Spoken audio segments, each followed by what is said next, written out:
Et 10h-13h, Anthony Martin Smith. Avec Clément Barguin qui m'accompagne sur cette dernière ligne droite de cette dernière des débats de l'été. Clément Barguin, dans un instant, 12h40, Anne Genetet. Oui, Anne Genetet qui est députée des Français établis hors de France, secrétaire générale déléguée de Renaissance. On va parler du programme de Gabriel Attal et de ce duel avec Édouard Philippe. Ce sera donc à 12h40. Et puis avant, la radio libre avec vous au 0826 300 300. On va d'ores et déjà aller du côté de Bordeaux et de Toulouse pour accueillir Olivier et Jean-Paul. À Bordeaux, je le rappelle, vous nous écoutez en FM sur le 106, à Toulouse sur le 101.8, également en DAB+. Bonjour messieurs, bonjour Olivier. Bonjour, oui, bonjour, m'accueillir. Et bonjour Jean-Paul. Bonjour. Comment allez-vous messieurs? Bonjour Anthony, bonjour. Comment ça va? Écoutez, ça va, hein. À Bordeaux, on se remet... On essaie de se remettre des complications qu'on a eues cet été, mais ça va. Ouais. La pluie est la bienvenue, même si la chaleur revient. Ouais. Vous aussi, Jean-Paul, il fait chaud? Hier, il faisait encore très chaud. Aujourd'hui, ça s'est un peu calmé. Ouais. Mais en fait, on aimerait bien à Toulouse avoir un peu de pluie quand même. Ça fait 3 mois qu'on a des semblants de pluie. Nous ici en Ile-de-France, il pleut. Je pourrais vous en laisser un peu si vous voulez, parce que c'est quand même assez pénible depuis ce matin. Non, mais on va pas se plaindre. Quand il pleut, on n'est pas content. Quand il fait trop chaud, on n'est pas content. À un moment, à quel moment de la pluie, ça fait du bien. On en a besoin. Bah oui, on en a besoin. Ouais. Merci en tout cas de nous appeler pour cette dernière. Je suis très heureux de pouvoir la passer avec vous aussi. Dernière de cet été. À partir de lundi, vous retrouvez Stéphanie Lemuru sur le même horaire. Encore que à cette heure-ci, ce sera Perico et Anissa. Perico Légas et Anissa Arfaoui pour leur nouvelle émission, leur nouvelle formule en tout cas, la France dans tous ses états. Alors je crois que vous vouliez revenir sur la France insoumise et sur ses élus qui peut-être se sentent au-dessus des lois ou qui dénoncent un acharnement de la police et de la justice. J'ai notamment Pascal, moi, qui m'a écrit directement sur mon compte Instagram, qui dit les élus de la France insoumise traitent de fachos ceux qui ont un drapeau bleu, blanc, rouge. Mais ils s'abritent ils s'abritent sous leur écharpe bleu, blanc, rouge elle-même. Vous êtes d'accord avec ça, Olivier? La France insoumise, elle a toujours arboré des drapeaux de la France et elle est très républicaine, donc ça n'a pas trop de sens. Je pense que c'est des querelles qui n'ont pas trop de sens. Par contre, sur l'acharnement... ça n'a pas toujours été le cas, Olivier. Si, ça a toujours été le cas. Ça a toujours été le cas. Après, il y a toujours Moi, j'ai été frappé, Olivier. Une tendance à dire, oui. J'ai été frappé, pardonnez-moi, après je vous laisse dérouler, mais j'avais été frappé notamment, vous voyez, sur cette image du rassemblement qu'il y avait eu avec Bali Bagayoko à Saint-Denis, et où là, on avait une marée de drapeaux. On n'avait jamais vu ça, de drapeaux français. Vous vous rappelez de ça? En fait, moi j'ai toujours vu moi je manifeste depuis très longtemps. J'ai toujours vu des drapeaux français. Je crois que c'est une fausse polémique. C'est une façon d'essayer de s'approprier le drapeau français précisément, comme si c'est comme le mot patriote, si vous voulez. Hein, le RN a essayé de s'approprier. Ça fait partie de la guerre de sémantique où on essaie de s'approprier un certain nombre de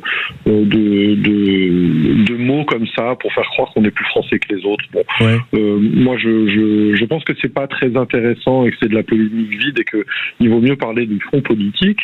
Et si on parle de l'acharnement, oui, contre les élus, on l'a vu avec les perquisitions, hein, ça a tourné en boucle pendant des mois. Ça a servi de propagande pour beaucoup de monde pour dire que la France insoumise était en gros un mouvement délinquant. Et puis au bout du bout, c'est terminé par un non-lieu. Et là, on n'en a pas trop parlé. Hein. Par contre, on en parle beaucoup moins. De la même façon, Grima Hassan a passé son temps en garde à vue et à être relâché systématiquement. On voit quand il s'agit des élus de la France insoumise, oui, qu'il y a un acharnement. Après, on est dans une police macroniste aujourd'hui, hein, donc c'est plus. Il y a un côté où on n'est plus dans malheureusement dans un fonctionnement normal. On voit bien que alors pour Sébastien Delogu, vous pensez que là aussi c'est un acharnement de la police? Oui, je pense que c'est un acharnement. Je pense que de toute façon, c'est assez classique. Hein. Moi, je remarque quand même que quand c'est on regarde dans le gouvernement de Macron le nombre de gens qui ont été condamnés, hein, d'ailleurs que ce soit des condamnations pour agression sexuelle ou pour détournement de fonds publics. Il y a, on fait beaucoup moins de papiers, beaucoup moins de foin pour ce genre de truc. Donc oui, de l'OGU, ils ont trouvé encore ils vont aller dire encore qu'on est, je sais pas quoi, anti-flic ou je ne sais quoi encore, alors que on revendique en fait une police républicaine et nationale qui fasse un travail de façon éthique. Et oui, c'est vrai qu'on dit à la France Insoumise qu'on va nettoyer les écuries de Vias, et notamment la police, dans lesquelles on retrouve des groupes de WhatsApp racistes qui comportent jusqu'à 8000 personnes, etc., qui pensent aller en guerre civile. Oui, on a un problème. On n'a pas peur à la France Insoumise de dire il y a un problème avec la police qui n'est pas toujours républicaine, et il nous faut une police républicaine parce qu'on est attaché à la police nationale. Dans l'affaire de l'OGU, où la police dit qu'il les a empêchés d'aller interpeller quelqu'un qu'il recherchait, je crois, pour une affaire de vol de montre. Vous pensez que finalement il finit en garde à vue parce qu'on a envie de se payer la tête de Sébastien Delogu puisqu'il est député de la France Insoumise? De voix à moi, c'est un grand classique. On voit le rapport. Mais si c'est ça, c'est grave, Olivier. Mais c'est grave. On a eu affaire à des syndicats de policiers qui sont venus, rappelez-vous, manifester devant les locaux de la France Insoumise. Rappelez-vous, ça s'est jamais vu. On a un vrai problème avec la police et les syndicats de police essentiellement, alors qu'en fait, il y a des vrais problèmes dans la police. Il y a un taux de suicide qui est énorme. Il y a des gens qui ont du mal à faire leur travail correctement. Et je pense que ça participe justement. Et donc là, vous dites que la France Insoumise défend la situation des policiers? Moi, je connais pas le dossier de l'OGU parce que aujourd'hui, il n'est pas traité. Donc, je ne veux pas m'avancer. Mais ce que je sais en tout cas, c'est que de façon récurrente, on a affaire à une instrumentalisation des faits politiques, et notamment par la police et par la presse. Oui, mais justement, vous dites manipulation et des effets politiques, vous dites que la France Insoumise défend les conditions des policiers? Parce que moi, j'ai plutôt le sentiment que ces derniers temps, ils ont quand même provoqué l'indignation, notamment chez les policiers municipaux à Saint-Denis, avec la question du désarmement, avec beaucoup de démissions en pagaille. Non, en fait, regardez donc ça, dans le détail. Oui, c'est faux. C'est encore une façon de présenter les choses qui est fausse. Je suis désolé. C'est pas ce que dit la France Insoumise. Oui, on parle du désarmement. On dit que pour les manifestations, on veut pas des LBD. On dit qu'il y a eu, par exemple, 32 éborgnés et que personne n'a été condamné pour ça, alors que le LBD, c'est un tir de précision. On touche pas l'œil en visant l'épaule, on touche l'œil en visant l'œil. Donc on a vu à Sainte-Soline les tirs tendus. On a vu à un moment donné un espèce de laisser-aller dans la police. La police, ce n'est pas ça. Donc il faut savoir critiquer la police quand elle fait pas bien son boulot. On dit qu'on va faire une refonte de la police pour qu'elle soit beaucoup plus républicaine. Après, ça veut pas dire qu'on défend pas les conditions de travail de la police. Bien au contraire. On veut une vraie police républicaine. On n'a jamais dit qu'on voulait plus de police, nous. On veut une vraie police. C'est pas la même chose. Oui. On n'entend pas toujours ça, Olivier, mais écoutez, vous avez le droit de le défendre tout à fait. Jean-Paul, vous de votre côté, du côté de Toulouse, vous êtes d'accord avec Olivier?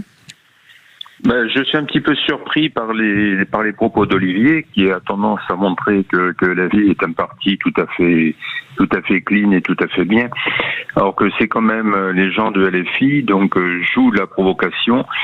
Et donc ne sont pas du tout inquiétés, poursuivis pour leurs propos. Quand on joue de l'antisémitisme, quand on continue que les flics tuent, etc. C'est pas moi qui l'invente, c'est des choses on entend un peu trop.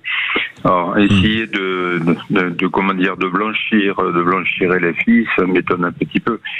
Quand on voit les outrances de Mélenchon et de ses troupes. C'est quand même assez inquiétant, je trouve. Ça rappelle certaines personnes âgées, ça doit leur rappeler une certaine époque. Bon, ceci étant dit, LFI essaye de jouer de la provocation pour susciter des réactions. Donc le cas récent là, où l'élu donc Balibala Bagayoko ou Sébastien Delogu? De l'ONU, de l'OGU, oui. Ouais. De l'OGU, oui.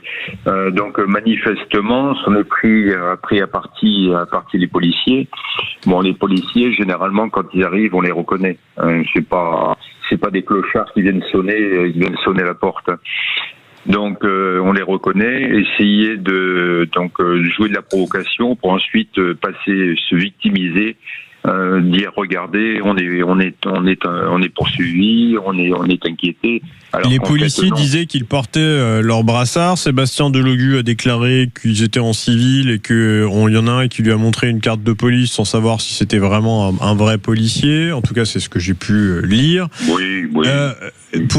Qui venait pour l'arrestation d'un voisin. Sébastien Delogu se serait interposé en disant qu'il ne reconnaissait pas que c'était des policiers. Il y en a un qui lui aurait asséné un coup de poing au niveau de la poitrine et lui aurait dit de toute façon tu pues de la gueule, je le cite.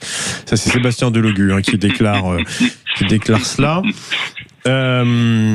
Voilà, disons qu'il y a quand même deux versions qui s'opposent. Il n'a pas été mis en garde à vue tout de suite, il a été mis en garde à vue le lendemain. C'est aussi ça qui pose une certaine forme d'interrogation. Oui, mais bon, avoir des différentes versions, c'est toujours le cas. On a toujours au moins deux versions différentes, donc il faut effectivement trier et rétablir un petit peu les faits. Mais l'intérêt là, c'est de faire de la mousse et de dire regardez, on est persécuté, on est poursuivi, ce qui est parfaitement faux.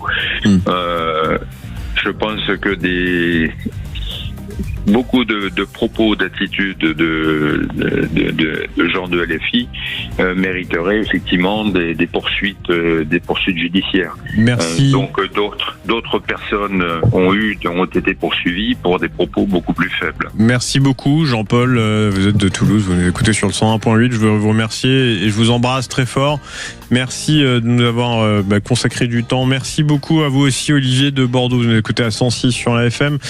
Et je vous embrasse également. Voilà, Sud Radio, c'est aussi ça. On n'est pas d'accord, et on se le dit. Clément Barguin, dans un instant à 12h40. Le face-à-face dans une petite dizaine de minutes maintenant. On va recevoir Anne Jeanneté, députée des Français établis hors de France, secrétaire générale déléguée de Renaissance. Et puis, vous, au 0826 300 300, la radio libre continue sur Sud Radio.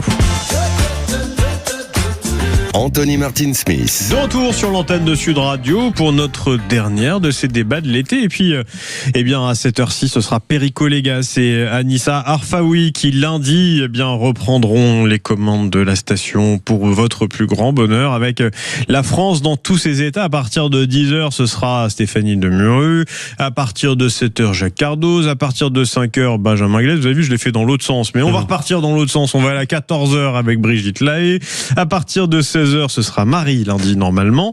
Et puis à 17h, la bande des vraies voix avec Cécile de Minibus, Philippe David. Et vous l'avez entendu, Patrick Roger qui revient sur l'antenne de Sud Radio, mais cette fois dans les vraies voix. Et oui, là ça va être sacrément animé. On l'a déjà eu. On a eu un avant-goût ce matin. Vous l'avez entendu, Clément? Oui, j'ai entendu, ça promet. On a hâte d'écouter la première lundi. La fusion qu'il y a entre ces trois-là, c'est impressionnant. Bref, on continue avec vous au 0826 300 300. Dans un instant, on va accueillir Corinne et Kamel. Mais vous, Clément, dites-moi notre face-à-face qui arrive dans quelques minutes. Oui, on va recevoir Anne Jeanneté, députée des Français établis hors de France, secrétaire générale déléguée de Renaissance. On va parler de Gabriel Attal, mais aussi d'Édouard Philippe et de ce duel, notamment de plus en plus tendu. Allez, on va au 0826 300 300. Bonjour Corinne.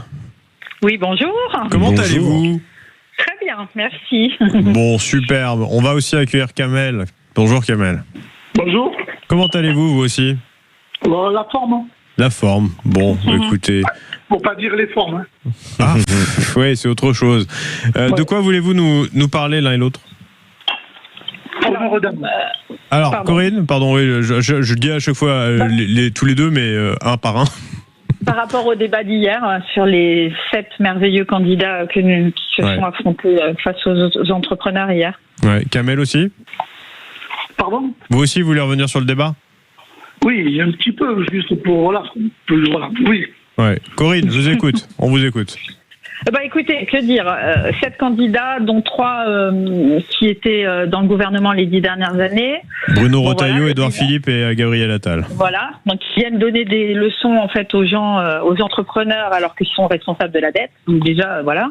Moi, je peux plus personnellement les entendre. Déjà, les macronistes qui viennent nous faire des propositions plus, oh là là, enfin ils ont plein de propositions à nous faire alors qu'en fait ils n'ont rien fait les 10 dernières années. Et alors le pire, c'est quand même que pendant tout ce temps, à aucun moment ils ont parlé de nous, à part savoir comment ils allaient nous essorer encore plus. Vous avez entendu l'interview qu'on avait fait avec Arnaud Péricard mardi dernier, qui est porte-parole d'Horizon, où justement je lui disais mais on prend les mêmes et on recommence. Comment vous allez faire comprendre et accepter aux Français que Édouard Philippe a changé? Et c'était quoi sa réponse?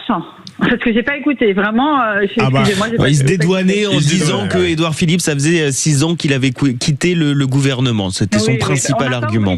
Eh ben, on ne l'a pas oublié. En fait, je ne supporte plus ces gens qui viennent comme si on était atteint enfin, on avait oublié en fait qu'ils avaient été là. Ce qu'ils ont fait, parce que franchement, ce qu'ils ont fait, c'était pas terrible. Et en fait, ils viennent là, grand sourire. Je viens vous parler. Nous sommes proches des gens. On a plein. Enfin, et en fait, les seuls. Et en fait, je n'en peux plus aussi qu'ils s'en prennent constamment aux chômeurs, aux gens qui sont déjà dans la galère, et en fait ils cherchent quels moyens ils vont pouvoir encore nous essorer en fait, parce que là on peut plus, on n'a plus de marge en fait. Et par contre ils ne parlent jamais de leur train de vie, le millefeuille administratif, les cabinets de conseil, etc. En fait on entend, ils nous balancent des leurres avec l'héritage, etc. On s'en fiche en fait. Là à l'heure actuelle on voudrait juste savoir qui propose quoi pour qu'on puisse mieux vivre, manger, ne plus se retrouver à partir du 10 du mois dans la galère. Et en fait, aucun n'en parle. Aucun. Il reste 8 mois de campagne quand même, Corinne. C'est vrai qu'encore les candidats le disent eux-mêmes, les programmes vont arriver. Kamel, je voudrais qu'on vous entende aussi. Je vous entends. Kamel. Oui, il ne faut pas oublier qu'il y avait quand même deux premiers ministres déjà là-dedans, hier. Donc pour moi là. C'est ce que disait Corinne, il y en avait 3 au gouvernement, mais vous avez raison de dire qu'il y avait 2 premiers ministres. Voilà, mais l'autre je ne compte pas, mais vous avez compris. Voilà, je comprends pas une chose. Ils sont venus pour plaire aux patrons ou pour nous aider, pour aider les Français. Vous comprenez, les gens d'en bas, comme on nous appelle, les sans-dents, comme vous appelez Hollande, comme tout ça. Est-ce qu'ils sont là pourquoi? Est-ce qu'ils sont là pour nous défendre ou est-ce qu'ils sont là pour nous parler de leur vie et des anecdotes? Parce que c'est vrai, chacun raconte son anecdote, mais une anecdote ne fait pas l'histoire. Vous savez bien, Kamel, que sans les entrepreneurs, malheureusement, les politiciens, ils peuvent pas faire grand-chose. Ils peuvent pas créer d'emplois. Ils disent qu'ils vont créer des centaines de milliers d'emplois, mais si les entrepreneurs les créent pas, c'est pas eux qui vont les faire. Monsieur, mais dans ces cas-là, on sait tous que les patrons, ils sont pas, c'est eux qui font tout. Ils sont, en vérité, j'ai pas compris un truc. Les patrons, ils sont au courant de tout. Ils savent qui dit la vérité, qui dit pas la vérité, qui on va voter, qui on va pas voter. Mais là, j'ai l'impression qu'on a fait ce débat-là pour promouvoir deux ou trois candidats qui sont là. On sait tous que Édouard Philippe, moi, je me rappelle, j'ai gardé ça dans ma tête. C'était 17h20, donc à peu près vers 17h20. Il y a Mélenchon qui parle de la banque, comment on appelle ça, de la Banque européenne. La BCE, pardon, la Banque Centrale Européenne. Oui. C'est celle qui fabrique les billets. Ouais. Donc, il nous parle de La connexion est très mauvaise, Kamel, je suis désolé, je sais pas pourquoi. Merci en tout cas, je pense que le message est très clair. On a Pascal qui dit d'ailleurs, votre auditrice, donc je pense qu'il parle de Corinne, a tout dit. Merci infiniment à tous les deux d'avoir été avec nous pour cette dernière Radio Libre de la semaine. Mais vous savez, la Radio Libre continue à partir de même de ce soir dans les vraies voix de Frédéric Barnel, et puis sur Sud Radio tout le temps, vous avez la parole. Continuez de nous appeler au 0826 300 300. Kamel, Corinne, je vous embrasse très fort. Dans un instant, Anne Jeunetet, secrétaire générale de Renaissance et députée des Français établis hors de France. À tout de suite avec Clément Barguin sur Sud Radio. Sud Radio.